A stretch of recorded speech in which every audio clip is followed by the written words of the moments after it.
It was a crisp October morning in 2024 when my worst nightmare rolled out of my garage in Willow Grove, a tidy little suburb in Oregon. I'd spent 8 months restoring a beat-up 2021 Yamaha Grizzly ATV, pouring my heart into every bolt and wire. That Saturday, I was polishing the seat, savoring the quiet hum of a job well done, when I felt a prickle on the back of my neck. I looked up to see Lily Carter, the 16-year-old daughter of our HOA president, Vanessa Carter, leaning against her mom's golf cart at the edge of my driveway. That cart had HOA president emblazoned on a flapping flag, like some royal decree. Lily held her phone up, filming, her smirk sharp enough to cut glass. It was the kind of look that screamed she'd never heard no in her life, like the world was her playground and I was just a pebble in her way. I'm a steady guy. My wife, Emma, says I could sleep through a tornado. But that smirk lit a spark in me. Nice ride, Jack, Lily drawled, her voice dripping with boredom, like she was gracing me with her attention. It's not a toy, Lily, I shot back, keeping my tone even, wiping the seat harder. And you're on my property. She took a slow step forward, eyes glinting. Technically, the driveway's common area, per bylaw 9, Section B. Mom says so. She was baiting me, armed with her mother's half-baked legal jargon. I stopped wiping, locked eyes with her. The concrete I paid for is mine. One more step, and it's trespassing. Her laugh was sharp. Ugly. Whatever. Her gaze flicked to my garage, scanning my tools, the mower, and then damn it landing on a small magnetic box stuck to a shelf by the door to the house. My spare key. My first mistake. I turned back to my work, hoping she'd slink off like a bored cat. Mistake number 2. The silence grew too heavy.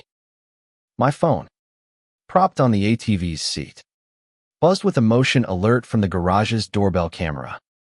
I grabbed it, heart sinking as I watched the live feed. Lily, quick and sly, darted into my garage, snatched the key box, and popped it open. Her face, caught crystal clear on camera, glowed with malicious glee. She thought she was untouchable. She slipped out, sneakers crunching softly on the asphalt. By the time I reached the driveway's edge, she was swinging a leg over my ATV, jamming the key into the ignition. No helmet. Of course, gonna mess up her perfect hair. She revved the engine, shattering the morning quiet, and winked at me, phone still up, streaming her stunt. Then she gunned it, the ATV fishtailing down the street, a green blur of arrogance. I stood frozen, watching my 8-month labor vanish. Anger simmered. Not hot, but cold. Precise. Emma stepped out, coffee mug in hand, brow furrowed. Was that our ATV? I showed her the camera alert. Part 1 of our problems on video, I said, voice steady. She stole the key. Then the bike. Emma's eyes widened. Are you kidding? Lily, did you call the cops? I was already dialing 911, mind racing but calm, channeling my Grandpa Joe's advice, stay cool when everyone else is losing it. He was a welder who'd seen it all, from bar brawls to factory fires, and his words were my anchor. I hopped in my truck, phone syncing to the dash cam that uploads to our home server. Emma was on with 911, her voice sharp and efficient. I'm patching in my husband, Jack Harper. He's following the stolen vehicle. The dispatcher, calm and professional, came through. Mr. Harper, you're following a stolen ATV. I confirmed, keeping my speed at the 25 miles per hour limit. Eyes on the green speck a quarter mile ahead. Lily was swerving across lanes, phone in one hand, steering with the Authera Reckless. Stupid show. It's a 2021 Yamaha Grizzly. Green. Driven by a 16-year-old female. Lily Carter. No helmet. Live streaming. Driving like an idiot. The dispatcher cautioned against pursuit. But I clarified. I'm not chasing. I'm a witness. Giving you her location. She's on Pinewood Avenue. Nearing the Oak Ridge Circle. Emma cut in. Jack. I'm pulling the garage footage. It's clear as day her stealing the key. Everything. And didn't you hide an AirTag in the ATV's storage? I nodded, almost smiling. Tucked in a waterproof baggie. Taped inside the rear compartment. Good call. Emma. Track it. She did, relaying GPS data to the cops, her fingers flying across her laptop. We were a team. She was my strategist, seeing the whole chessboard while I tracked the next move. Lily took the Oak Ridge Circle too fast, the ATV tilting dangerously. My heart stopped, thinking she'd flip it into the landscaped median. She didn't, but her recklessness was a ticking bomb. Police cruisers appeared, lights flashing, boxing her in. But Lily, predictable as ever, panicked, veering onto Maple Linnea Quiet Street with kids on bikes and dog walkers. She's evading, I told the dispatcher. Voice tight. East on Maple Lane. Residential area. I pulled over as ordered, watching cruisers speed past. Sirens blaring. This wasn't just theft anymore. It was dangerous. Then Vanessa Carter's white SUV screeched up, tires smoking. She stormed out in a teal tracksuit, sunglasses hiding half her face, fury radiating. Jack Harper, you're harassing my daughter. She shrieked. I rolled down my window, face blank. Your daughter stole my ATV and is fleeing the police. She's doing a great job of getting herself arrested.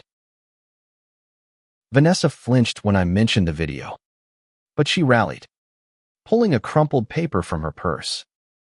Lily has a condition, spontaneous seizure syndrome. She's not responsible. It was a fake, a shoddy internet form with her own signature scrawled at the bottom. The officer, unfazed, dismissed it. Ma'am, this isn't legal. It's just paper. Then a scream and a crunch echoed from Maple Lane. My blood ran cold.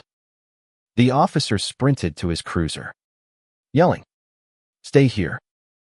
I followed at a distance, dread pooling in my gut. Maple Lane was chaos. My ATV lay twisted against a curb, one wheel mangled. Lily was tangled in a rose bush, crying theatrically. But the real horror was a tipped-over stroller, wheels still spinning. A young mom, Rachel, clutched her baby, shaking. Her husband, Mike, ran out, wrapping them in his arms. The baby's wail scared. Not hurt was a miracle. Lily had swerved off the road, clipping the stroller. Rachel's quick shove had saved her child by inches. The neighbors' faces turned to stone, their anger a silent storm. Vanessa arrived, ignoring the stroller, rushing to Lily. "My baby, what did they do to you?" Mike's voice cut through, raw with fury. "Your daughter nearly killed my son." Vanessa's excuses, medical conditions. Confusion fell flat. The officer arrested Lily for theft, fleeing, and reckless endangerment. That night, Emma and I dug deeper. The AirTag showed Lily stopped for 90 seconds in a dead-end cul-de-sac near the HOA's maintenance shed. Emma found sketchy online ads for compliance pickups. One for a recreational vehicle seizure, citing a fake bylaw. Linked to Vanessa's ally, Paul Reed. It wasn't just a joyride, it was a shakedown.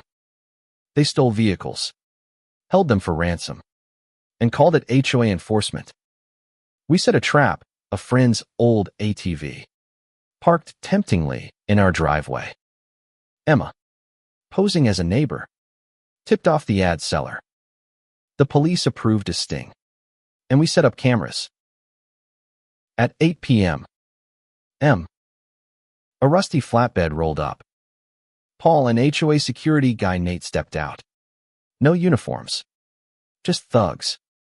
They started hooking the ATV to their winch. I stepped onto my porch, coffee in hand. "What's this?" Nate smirked. "Compliance pickup. Bylaw 12G. I called it theft. Told them to leave." Nate shoved me, hands on my chest, snarling. I stumbled but stayed calm. "Hands up. You just assaulted me." "Nate." On camera. His bravado cracked. Sirens erupted, and detectives swarmed, cuffing Nate and Paul. Emma's cameras caught it all, streamed live to the police. But the next morning, a twist, the dash cam's SD card vanished from evidence. Vanessa had been at the station, likely pulling strings. Emma grinned we had backups on our cloud. We sent the file to the police. Hours later, they searched Vanessa's home. In her designer purse, they found the SD card, still in its evidence bag. She crumbled, stammering excuses. She was arrested for tampering with evidence, a felony. The Carter empire fell. In court, Lily got probation, community service, and restitution. Nate and Paul took plea deals. Their HOA roles gone. Vanessa's trial loomed, her reputation shattered.